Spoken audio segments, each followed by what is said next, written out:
So hello everyone. Today let us start with anticholinergic drugs. Okay, so it is otherwise called as muscarinic receptor antagonist. That is, which will act against the muscarinic neurotransmitter, that is acetylcholine, or atropinic drugs, or it is otherwise called as parasympatholytics.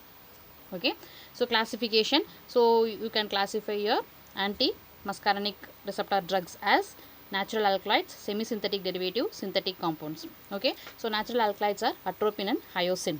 Okay, semi-synthetic derivatives you can have homoatropine, atropine methonitrate, hyoscyl butyl bromide, ipratropium bromide, and tiotropium bromide. Synthetic compounds, again you can classify it as mydriatics, anti-secretory, antispasmodics, vasoselective, and anti-Parkinsonian. Okay, so mydriatics you can have cyclopentolate and tropicamide. Anti-secretory, antispasmodics you can again classify into quaternary compound and tertiary amines. Quaternary compound you can have propantholate, oxphenonium, clinidium, pipenzolate, methyl bromide, isopropyl bromide, and glycopyrrolate. Tertiary amines you can have dicyclamine, valethmate, and pyrenzapine. So vasoselective you can have oxybutynin, flavoxetine, and tolterodone. And anti-Parkinsonian you can have trihexyphenidyl, that is benzhexal, and piperidine.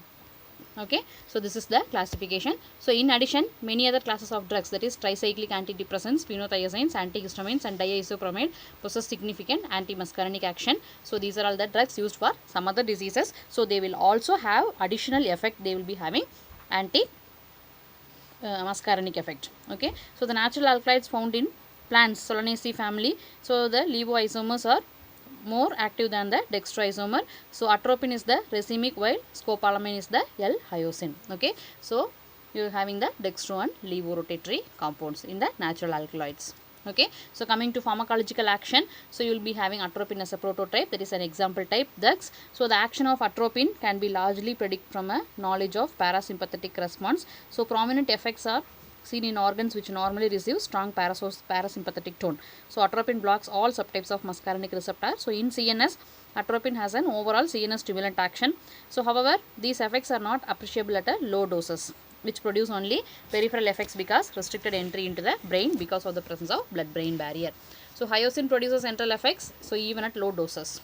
Okay, so atropine stimulates many medullary centers, vagal, respiratory, and vasomotor centers. So it depresses the vestibular action, excitation, and has an anti-motion sickness property. So anti-motion, so that is during traveling, if you are having ear imbalance, that is the vestibule is the fluid, endolymph fluid is affected. So this will lead to motion sickness. So it can be depress the vestibular excitation, and it can be used in a anti-motion property. So the site of action, this is not clear. Probably there is an cholinergic link in the vestibular pathway, or it may be exerted at the cortical level itself. So by blocking the relative cholinergic overactivity in the basal ganglia, it suppresses the tremor and rigidity in your Parkinsonism disease. So Parkinsonism, it is the age related disorder. Okay, so high doses cause cortical excitation, restlessness, disorientation, hallucinations, false belief, okay, and delirium, excitation, followed by respiratory depression and coma. Okay, so CVS, the most prominent effect of atropine is tachycardia, that is increased heart rate. So it is due to blockade of the M2 receptor, muscarinic receptor, because M2 receptor is present in your CVS on the sinoatrial node, through which vagal tone decreases the heart rate. So atropine abbreviates, that is it increases the refractory period of the AV node and facilitates the AV conduction, especially if it has depressed by the vagal tone. PR interval is also shortened. In case of blood pressure, so since cholinergic impulses are not involved in the maintenance of vascular tone, atropine does not have any consistent or marked effect on blood pressure. Tachycardia and vasomotor centers stimulate tend to raise the blood pressure, while histamine release and direct vasodilator action tend to lower the blood pressure. So atropine blocks vasodepressor action of the cholinergic agonist. In your eye, autonomic control of the iris muscle and the action of mydriatics as well as myotics is illustrated in the following diagram. Okay. So topical installation of atropine, it will cause mydriasis, abolition of light reflex. Okay, so the person, if you show a torch in front of your eye, you will be having light reflex. Okay, so if you use atropine, there won't be any light reflex. Okay, and cycloplegia, it is also a condition of your eye. It will last for 7 to 10 days. Okay, so it will produce mydriasis, abolition of the light reflex, and cycloplegia. Okay, so this results in photophobia and blurring of the near vision. So intraocular tension will tend to rise, especially in the narrow angle glaucoma patients. Okay, so this is the diagram showing the action of the various sympathetic and parasympathetic drugs on your eye. Okay, so your long ciliary nerve, it is innervated by in diagram A, the long ciliary nerve is innervated by sympathetic nervous system, and the short ciliary nerve is innervated by the parasympathetic. Okay, so you will be having sphincter pupillae and iris. Okay, so in diagram B there will be a contraction of the dilator pupillae, so this can be increased due to alpha 1 adrenergic agonist. Okay, in relaxation of the sphincter pupillae, so this can be by antimuscarinic, what we are doing now, and ganglionic blockers. And the next C diagram, so this in B diagram, this overall will produce the mydriasis effect, that is the pupil size will be increased. Okay, so in case of diagram C, it is myiasis. So here there will be contraction of the sphincter pupillae, which is produced by muscarinic agonist and anticholinestrases. Okay, and the relaxation of dilator pupillae, which can be produced by alpha 1 adrenergic antagonist and adrenergic neuron blockers. So this will produce myiasis, so which your pupil size is smaller. Okay, so the A which shows a normal pupil size, B it is an mydriasis, that is pupil size is increased, and C the decreased pupil size, it is called as myiasis. Okay, so this is the action of different drugs on your eyes. Okay, so next is the smooth muscles. All visceral smooth muscles that receive parasympathetic motor innervation are relaxed by the atropine, normally M3 blockage. So tone and amplitude, contraction of the stomach and intestine are reduced. So the passage of chyme, that is the acid mixed food, it is slowed down, so it may lead to constipation, and the spasm may be relieved. Spasm means pain due to excessive contraction.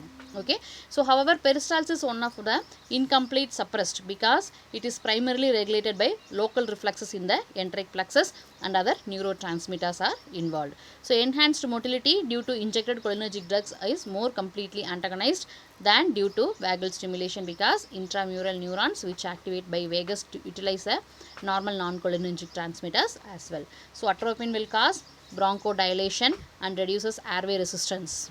Okay, so they will reduce the resistance in your airway, especially in COPD, that is chronic obstructive pulmonary diseases, and asthma patients. Okay, so inflammatory mediators like histamine, prostaglandins, leukotrienes and kinins, which participate in the asthma, increases the vagal activity in addition to their direct stimulant action on the bronchial muscle and glands. So atropine will attenuate their action by antagonizing the reflex vagal component. Next, atropine is having a relaxant action on your ureter and urinary bladder. So there will be urinary retention can occur in the older males, that is elder males, with an increase in the prostate gland size. Okay, it is called as prostatic hypertrophy. So however this relaxant action can be beneficial for increasing the bladder capacity and controlling the detrusor hyperplasia.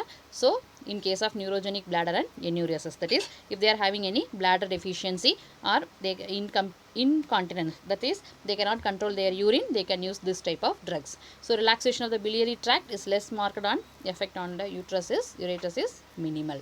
Okay, so glands, atropine markedly decreases the sweat gland, salivary gland, tracheobronchial and lacrimal secretion, which is due to mainly M3 blockage. So skin and eyes will become dry, talking and swallowing will become difficult. So atropine decreases the secretion of acid, pepsin and mucus in your stomach, but primary action in the volume of secretion, so that the pH of the contents may not be elevated due to diluted by food.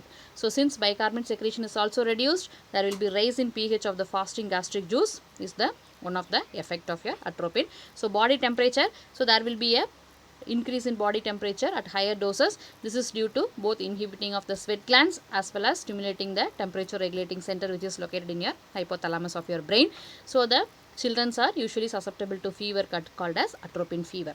So local anesthetic activity, so atropine has a mild anesthetic action along with the cornea, and this atropine also used as a pre-anesthetic medication, that is before anesthesia they will use some drugs. Okay, so those drugs are called as pre-anesthetic medication. So why this atropine is used as a pre-anesthetic medication means because they will decrease your salivary secretion, tracheobronchial secretion and lacrimal secretion, so which is a must before a surgery or before an anesthesia. Okay, so with this your anti-muscarinic drugs are over. So remaining we can see in the next class. Take care. Bye bye.